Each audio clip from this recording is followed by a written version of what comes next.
आज के social media पर बहुत ज़्यादा ज्ञान भरा पड़ा हुआ है। जिसको जो भी नॉलेज लेनी होती है वो नॉलेज ले लेता है और अपनी लाइफ में उस चीज़ को अडॉप्ट कर लेता है। लेकिन कुछ चीज़ें ऐसी होती हैं जो लोग देखते अलग है, सुनते अलग है, लेकिन उसका मीनिंग अलग निकाल लेते हैं। ऐसे ही मैं आज आपको 5 पॉजिटिव कॉन्सेप्ट बताऊंगी जो लोगों ने अडॉप्ट तो कर लिए हैं, लोगों ने इस चीज़ को समझ तो लिया है, लेकिन उसका मीनिंग ही पूरा बदल दिया है।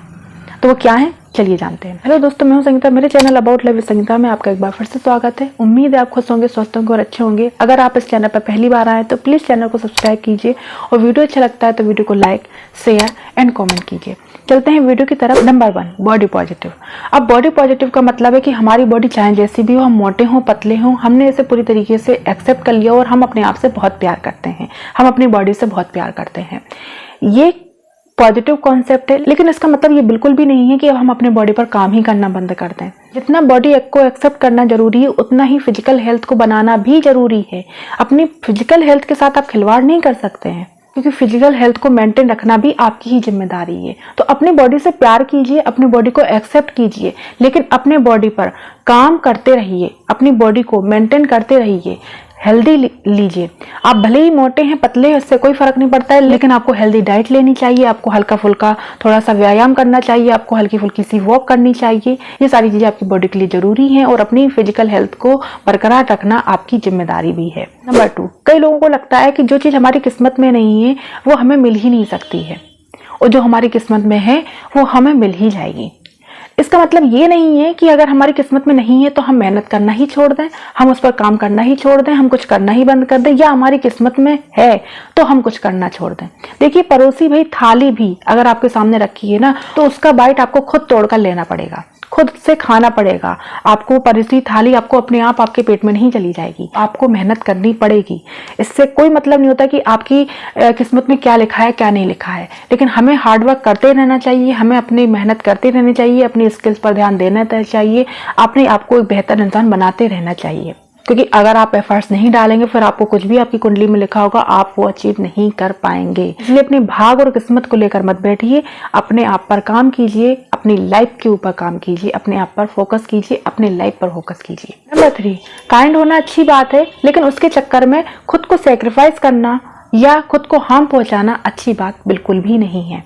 क्योंकि इस दुनिया में बहुत से ऐसे लोग हैं जो आपका फायदा उठाने के लिए बैठे हुए हैं और आपका फायदा उठाते आ रहे हैं और उठाते भी हैं। इसलिए सबसे ज्यादा काइंडनेस की जरूरत आपको खुद को है। काइंड होने में और बेवकूफ बनने में बहुत फर्क होता है। आज के जमाने में बहुत से लोग काइंड बनने के चक्कर में बेवकूफ बनते जा रहे हैं। सोशल मीडिया पे वो जो देखते हैं उसको फॉलो करते हैं तो पॉजिटिव कॉन्सेप्ट तो ले लेते हैं, अडॉप्ट कर लेते हैं, सीख लेते हैं कि हाँ ये हमें करना चाहिए, लेकिन ये भूल जाते हैं कि हमें कहाँ पर क्या करना चाहिए। वो काइंडनेस के चक्कर में अपनी ही लाइफ को स्पॉइल कर रहे होते हैं, अपने आप को ही बर्बाद कर रहे होते हैं, दूसरा आपका फायदा उठा रहा होता है। आप काइंड बनिए, लेकिन कहाँ बनना है, किसको वाकई में आपकी नीड है, किसको वाकई में आपकी जरूरत है, वो कहां पर आप कैपेबल है, कहां पर आप कर सकते हैं, इसको भी ध्यान रखने की जरूरत है। खुद को सैक्रिफाइस करके, खुद को हार्म करके काइंड नहीं बनना है आपको। नंबर 4, ये तो आजकल बहुत ज्यादा ही लोग फॉलो कर रहे हैं कि लोग समझते हैं कि अगर हमने ज्यादा पूजा पाठ कर ली तो हम कितने भी गलत काम कर लें, कितने ही बुरे काम कर लें, हमारे पूजा पाठ करने से हमारे जो बुरे काम है वो हमारे माफ कर दिए जाएंगे। लेकिन ऐसा नहीं है। कर्मा हमेशा लौट कर आता है। पूजा पाठ से आपके कर्म का कोई लेना देना नहीं है, आपको अपने कर्मों का भुगतान खुद ही करना पड़ेगा। कर्म हमेशा रिटर्न होता है, कर्म हमेशा वापस आता है, ये आपको माफ नहीं करता। भगवान आपको माफ कर देंगे लेकिन कर्म आपको माफ नहीं करता, ये लौट कर जरूर आएगा। तो हमेशा अच्छे कर्म कीजिए, अच्छे काम कीजिए। ये सोच के मत बैठिए कि मैं ज्यादा पूजा पाठ कर लूंगा, ज्यादा दान पुण्य कर लूंगा तो मेरे गलत काम होंगे जो वो मेरे माफ हो जाएंगे। ऐसा नहीं है। भले ही आप कुछ भी मत कीजिए लेकिन अच्छे कर्म करते जाइए, आपको उसका फल जरूर मिलेगा। वो आपने कहावत तो सुनी होगी, जैसा आप बीज बोओगे वैसा ही फल पाओगे। Number 5, self love. लोग इसका भी बहुत ज्यादा फायदा उठाते हैं। सेल्फ लव तो जान गए कि सेल्फ लव क्या होता है, लेकिन सेल्फ लव का पूरी मीनिंग बदल दी है। सेल्फ लव का मतलब ये नहीं है कि दुनिया में सबसे ज्यादा महान आप ही हो और सामने वाला पर्सन बिल्कुल बेकार है, नथिंग है, फिर वो सेल्फ लव नहीं है, फिर वो आपका ईगो है। सेल्फ लव का मतलब होता है खुद को खुश रखना, खुद से प्यार करना, खुद के साथ समय बिताना। और दुनिया की लोगों की बातों से आपको फर्क नहीं पड़ता है, आप इफेक्ट नहीं होते हो। आपने इतना अच्छा कंट्रोल कर रखा है अपने आप पर, अपने ऊपर, और हर दिन अपनी बेहतरी पर काम कर रहे हो। ये होता है आपका सेल्फ लव। लेकिन सेल्फ लव की पूरी मीनिंग ही बदल दी है। सेल्फ लव का मतलब आज की दुनिया में लोग ये कर रहे हैं कि दूसरे इंसान को हार्म पहुंचा रहे हैं, दूसरे इंसान को कष्ट दे रहे हैं, रुला रहे हैं, खून के आंसू रुला रहे हैं, तकलीफ दे रहे हैं, दूसरे के हक का छीन कर खा रहे हैं, दूसरे को तकलीफ दे रहे हैं, दूसरे की जिंदगी को स्पॉइल कर रहे हैं, दूसरा बर्बाद हो रहा है, होने दो, मेरे सेल्फ लव में कमी नहीं आनी चाहिए, मेरी खुशियों में कमी नहीं आनी चाहिए, ये मतलब निकाल रखा है सेल्फ लव का। जो सेल्फ लव की आपने मीनिंग ऐसी तैसी कर दी है ना, इसकी मीनिंग को सही समझो, ये सेल्फ लव नहीं है।